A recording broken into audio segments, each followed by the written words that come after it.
जब तक आपके यहां की हुकूमत नहीं बदलेगी, जब तक आप यहां समझ के साथ वोट नहीं करेंगे, तो मैं आपसे गुजारिश करने आया हूं मेरे भाई कि जिग्नेश मेरे ख्याल है कल या परसों में अपना नॉमिनेशन भरेंगे।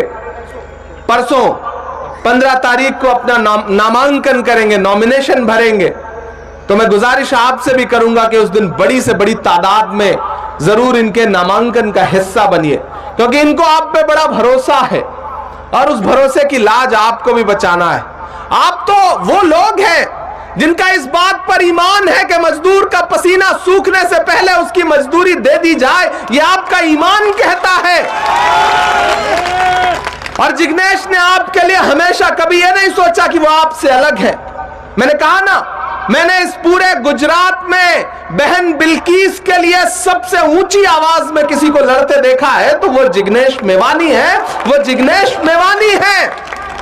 मैं तो पूरे मुल्क में कह रहा हूं, और अभी 2-3 हफ्ते बाद पार्लियामेंट शुरू होगा, तो मैं आपसे वादा कर रहा हूं कि मुल्क के हाकिम के सामने उसकी आंख से आंख मिलाकर के खड़ा होकर के उससे पूछूंगा जरूर कि आपने एक नारा दिया था कि बेटी बचाओ बेटी पढ़ाओ, क्या है आपके नारे का सच? क्या यही है आपके नारे का सच कि जिस देश में एक संस्कृत का सूत्र वाक्य है कि यत्र नार्यस्त पूज्यन्ते रमन्ते तत्र देवता, जहां नारियों की पूजा होती है वहां देवता निवास करते हैं, क्या यही है आपके इस वाक्य का सच कि 11 बलात्कारी सरकारी शह पर रिहा कर दिए जाते हैं?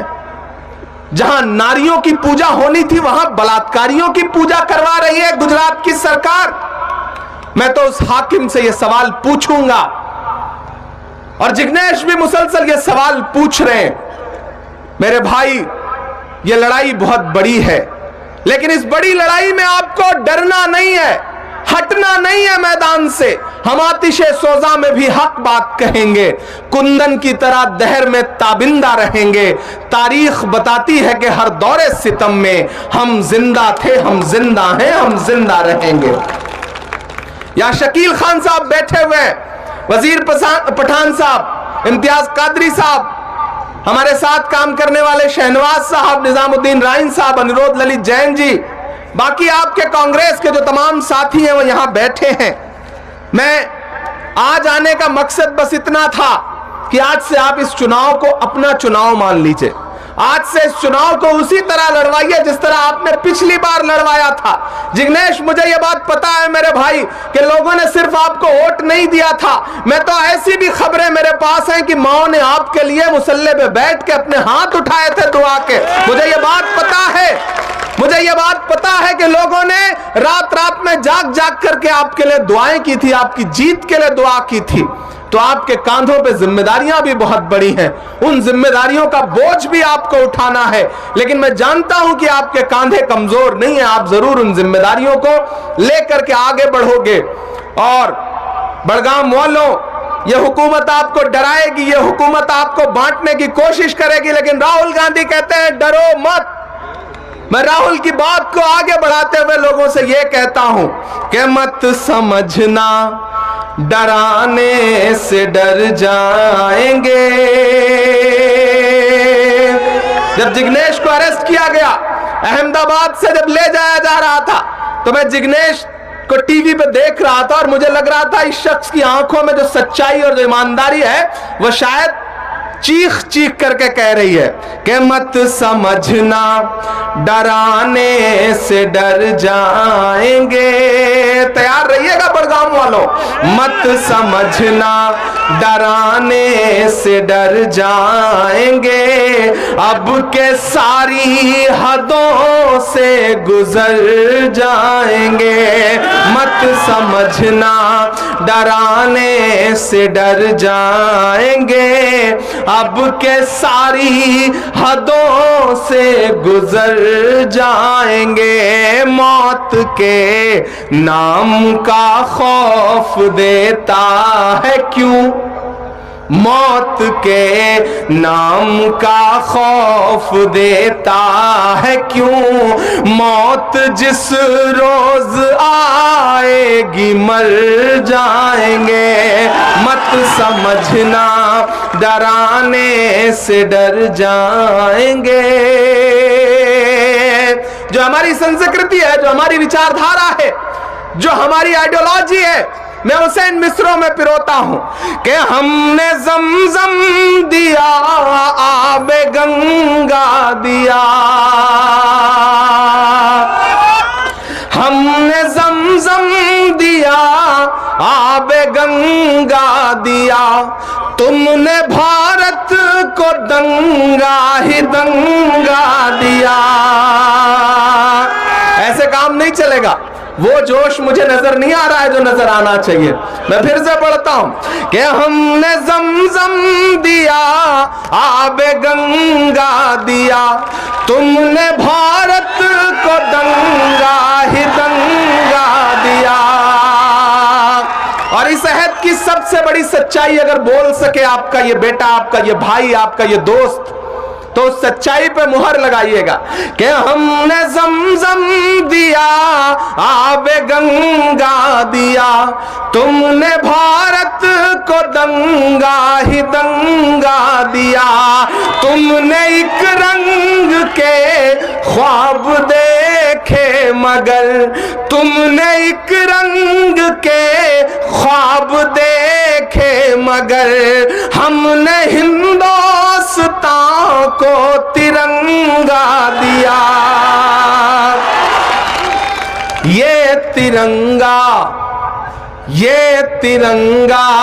बदन पर लपेटे हुए, ये तिरंगा बदन पर लपेटे हुए, एक दिन इस जमीन में उतर जाएंगे, मत समझना डराने से डर जाएंगे, अब के सारी हदों से गुजर जाएंगे। बड़गाम वालों, मैं गुजरात में खड़ा हूं, वो गुजरात जहां हिलाने पे पुल टूट जाता है, मैं उस गुजरात में खड़ा हूं। पुल टूटा तो यह बताया गया कि लड़के हिला रहे थे इसलिए टूट गया। वो गुजरात जहां ट्रेन जब भैंस से टकराती है तो भैंस नहीं मरती, ट्रेन का इंजन टूट जाता है। वो गुजरात जहां सड़क पर नारियल फोड़ा जाए तो नारियल नहीं फूटता, सड़क टूट जाती है। और शाहरुख खान के बेटे के पास से 5 ग्राम ड्रग्स पकड़ने के लिए जो तमाशा टीवी चैनलों पे किया गया उसे पूरे मुल्क ने देखा है। लेकिन मैं उस गुजरात में खड़ा हूं जहां हजारों हजार करोड़ की मुद्रा पोर्ट पर ड्रग्स जो है वो पकड़ी गई, तो आज तक पता करने के लिए कोई एजेंसी तैयार नहीं है कि वो किसका है, कौन लाया उसे, सरकार के किस मुख्यमंत्री और किस मंत्री के दोस्त ने उसे गुजरात में ला करके युवाओं को नशे का आदी बनाने का सपना देखा था। ये लड़ाई बहुत बड़ी है। आपको यह समझाया जाएगा, टीवी चैनलों के जरिए आपको यह बताया जाएगा कि नहीं, कांग्रेस तो लड़ाई में नहीं है, लड़ाई तो आम आदमी पार्टी लड़ रही है, लड़ाई तो MIM लड़ रही है। जो जमीन पर कहीं है ही नहीं उन्हें बताया जाएगा कि वो लड़ाई लड़ रहे हैं। मैं तो दिल्ली में रहता हूं, मैंने देखा है अरविंद केजरीवाल का सच। मैंने देखा है कि दिल्ली दंगों के दौरान वो शख्स एक लफ्ज बोलने को तैयार नहीं हुआ। मैंने देखा है कि जब मरकज पर FIR करने की बात आई तो सबसे पहले अरविंद केजरीवाल ने प्रेस कॉन्फ्रेंस करके कहा कि मरकज पर FIR की जानी चाहिए। मैं गवाह रहा हूं, मैंने देखा है।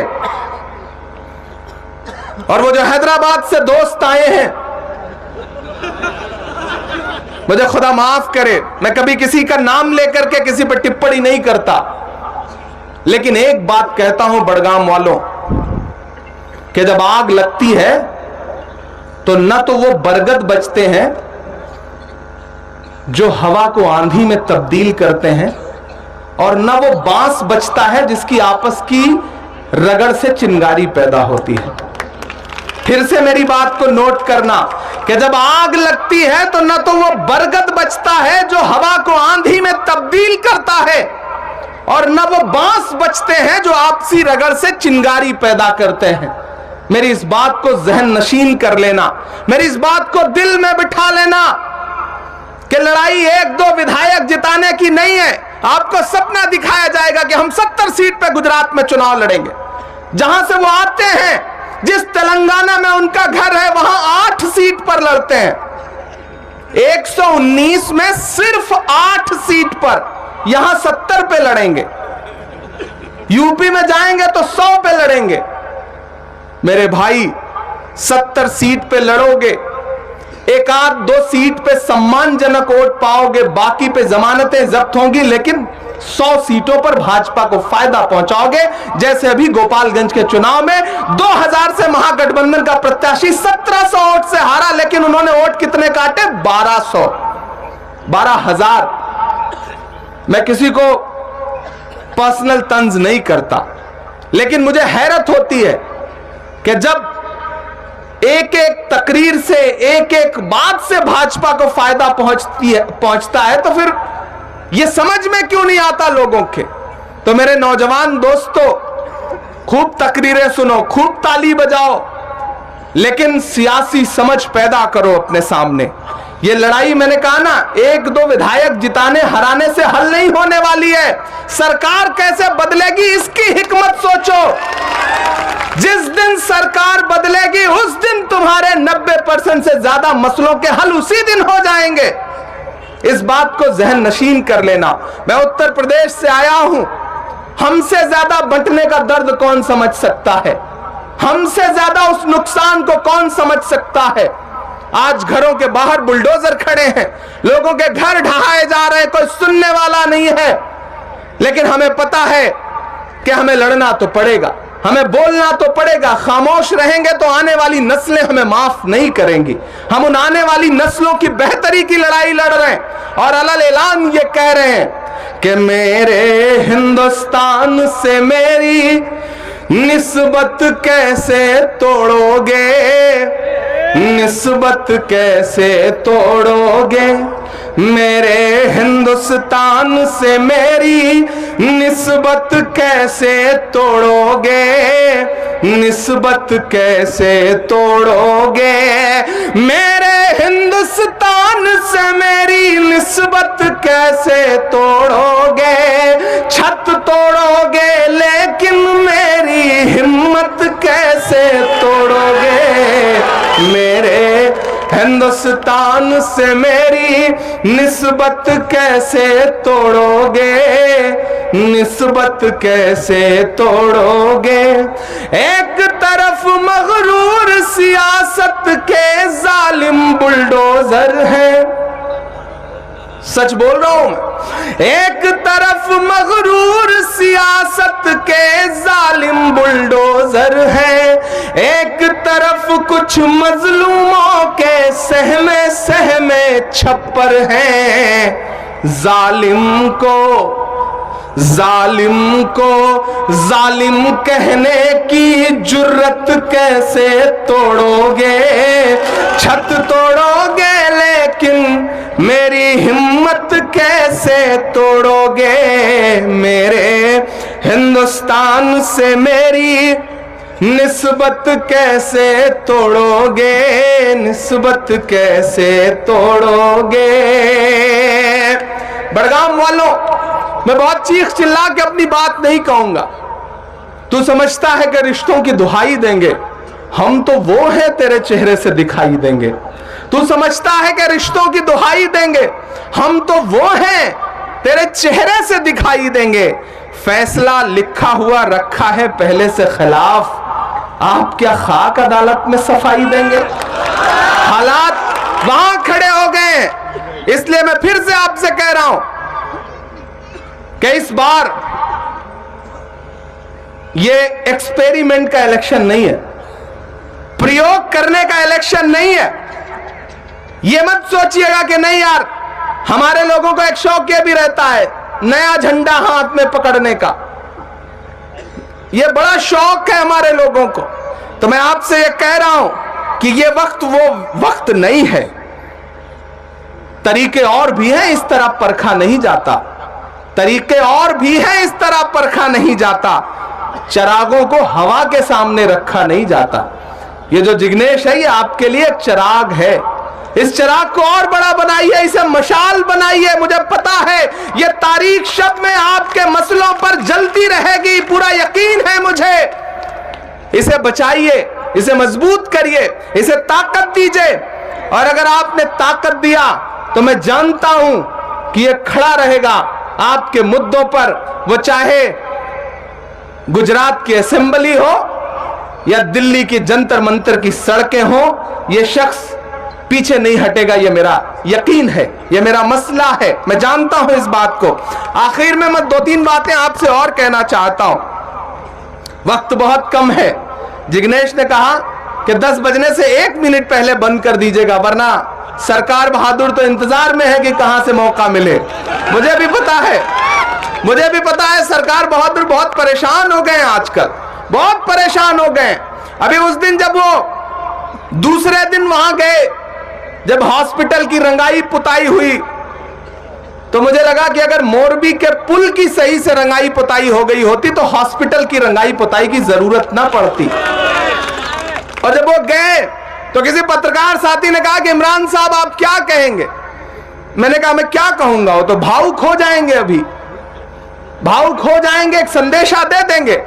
मैं तो शायर हूं, किसी शायर ने कहा है कि वो अब तिजारती पहलू निकाल लेता है, मैं कुछ कहूं तो तराजू निकाल लेता है, मैं इसलिए भी तेरे फन की कद्र करता हूं, तू झूठ बोल के आंसू निकाल लेता है। मुझे ये बात पता है, मुझे ये पता है कि जब आप उनसे कहोगे कि पेट्रोल डीजल जो कांग्रेस की सरकारों के वक्त में 55 रुपए 60 रुपए लीटर बिका करता था, वो 100 क्यों पहुंच गया, तो वो कहेंगे हिंदू मुसलमान पे बात करो, टीवी चैनल आपके सामने थोप दिए जाएंगे, हैदराबाद से दिल्ली से लोग बुला के आपके सामने ऐसे खड़े कर दिए जाएंगे कि मजबूर होकर के आप उसी पे डिबेट करोगे।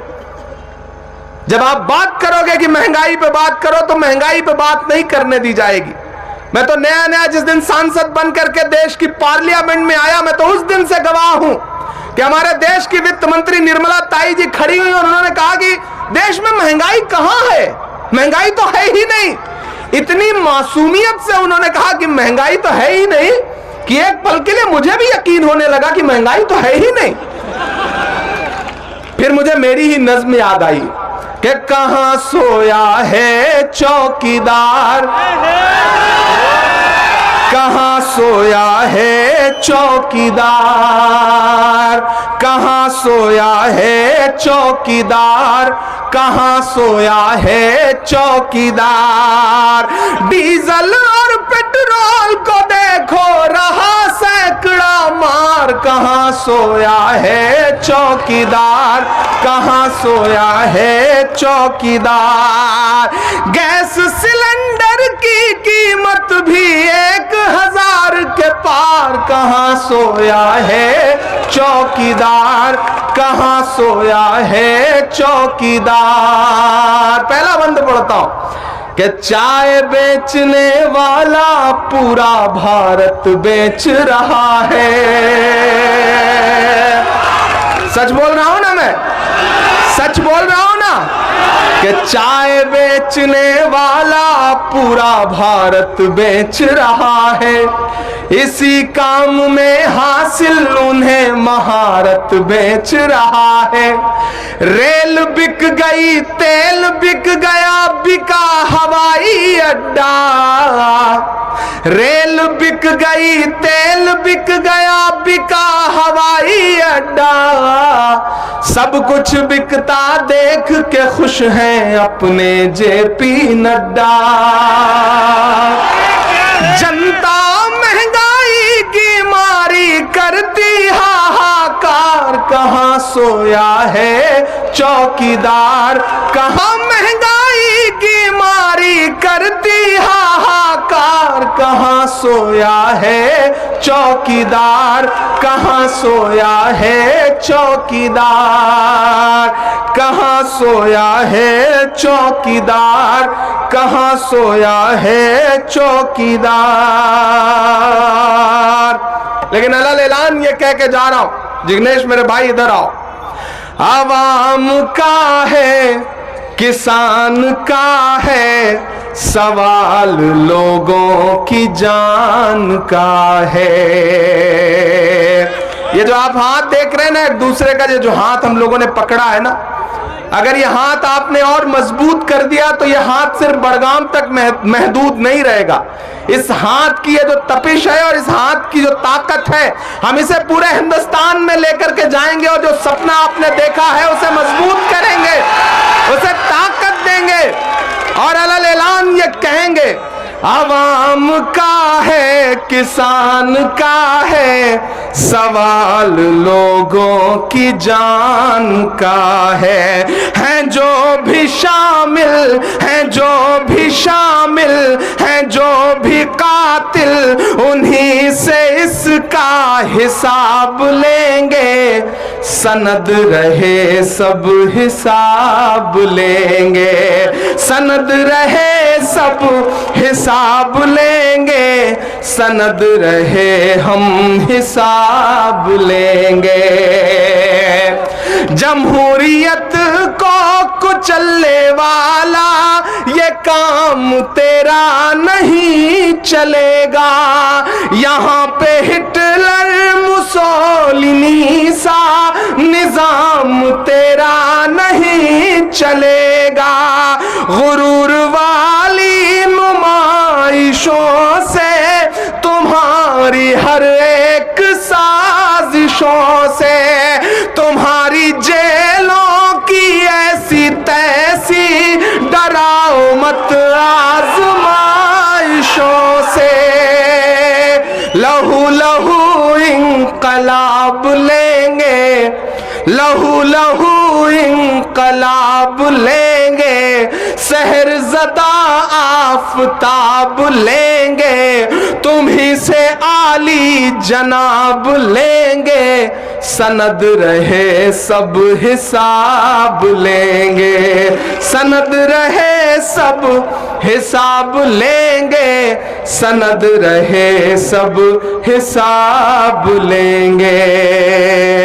रसूल भाई, हबीब भाई, भरत सिंह जी, अशरफ भाई, शरीफ अहमद साहब, अब्दुल भाई, शहनवाज शेख और जितने बाकी साथी हैं, और खासतौर से पूरे माइनॉरिटी डिपार्टमेंट का एक बार फिर से शुक्रिया अदा करूंगा। क्योंकि वक्त की पाबंदियां हैं, नहीं मैं तो चाह रहा था कि मैं पूरी रात आपको सुनाता रहता और आप सामने ऐसे बैठे रहते, लेकिन मैं आपसे वादा कर रहा हूं, आप जिग्नेश के साथ खड़े होइए, हम एक ऐसी शाम फिर जुटाएंगे जब पूरी रात सिर्फ शायरी होगी, सिर्फ आपसे गुफ्तगू होगी, आपसे बातचीत होगी। ये मेरा आपसे वादा है। आप परसों जिग्नेश के साथ उनके नामांकन में खड़े होइए, मैं फिर आपके दरमियान आऊंगा। परसों हमारा साथी कन्हैया भी आ रहा है और भी कुछ दोस्त आ रहे हैं, तो मेरी आपसे गुजारिश रहेगी कि जिग्नेश का साथ दीजिए। आप जिग्नेश का साथ देंगे, हम वादा करते हैं कि हम आपके साथ खड़े रहेंगे। कांग्रेस की सरकार बनाइए गुजरात में, गुजरात बदलने जा रहा है, मीडिया के झांसे में मत आइएगा, भाजपा के बाकी दोस्तों के झांसे में मत आइएगा। गुजरात में परिवर्तन होने जा रहा है और इस बार परिवर्तन की आहट बड़ी खामोशी के साथ दिल्ली तक पहुंच रही है। दिल्ली के पत्रकार ये बात कह रहे हैं। एक बार फिर से आप सबका बहुत सारा शुक्रिया, बहुत सारी मोहब्बतें।